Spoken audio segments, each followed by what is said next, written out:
Stop number 5 of the BMW IBSF World Cup Tour found its way to Altenberg, Germany, one of the most difficult bobsled and skeleton tracks in the entire world. While many athletes revere and fear the track, Laura Dees was up for the task as she sat in 9th position, looking to find her way into a top 6 finish. The 2018 Olympic bronze medalist showed her veteran prowess as she made her way down the track, putting more and more time down as she was pulling away from Brazil's Nicole Silveira. Dees posting the top speeds all the way down the track, one of the top speeds for the entire day, as she pulled her lead out to 8/10 and continued to grow that lead as she crossed the finish line, putting almost a full second on the Brazilian slider. Would this be enough for Dees to move into medal contention?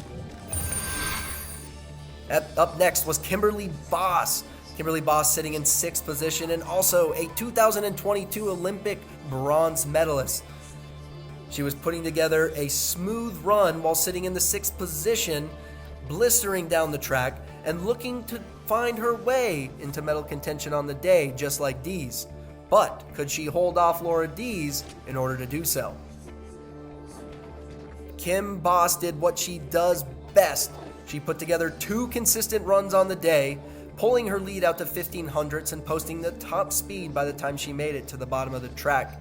It was enough for her to hold on to her lead, but was it enough to squeak into the medals?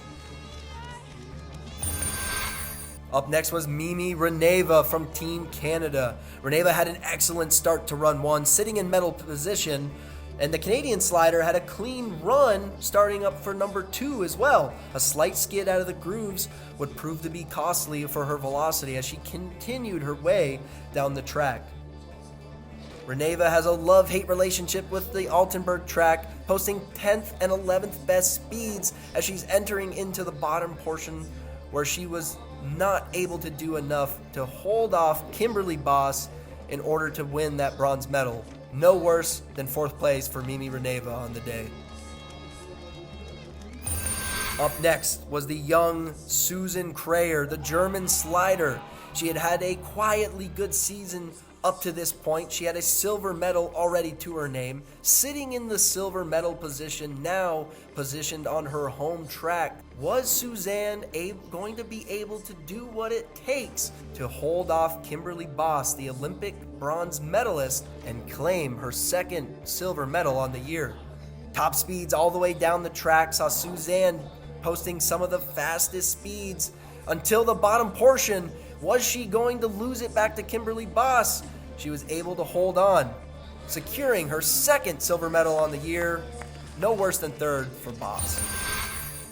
Now, the final World Cup leader, Tina Hermann, and multi-time world champion on the Altenberg track, showing her capabilities.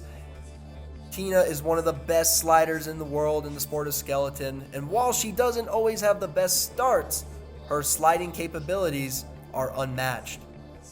Tina was at a 3/10 advantage heading into the Kreisel corner, but extended that lead to 6/10 in the top speed as she exited that difficult corner 10, entering into the bottom portion, posting again top speeds for the competition, and crossing the finish line over a second in the lead compared to her compatriot Suzanne Krayer. So Tina Hermann would walk away with the victory on the day. Suzanne Krayer was in 2nd, with Kimberly Boss sitting in the 3rd position. An excellent race for a dreary morning in Altenberg to see Tina Hermann continue to hold on to her World Cup lead heading into next week.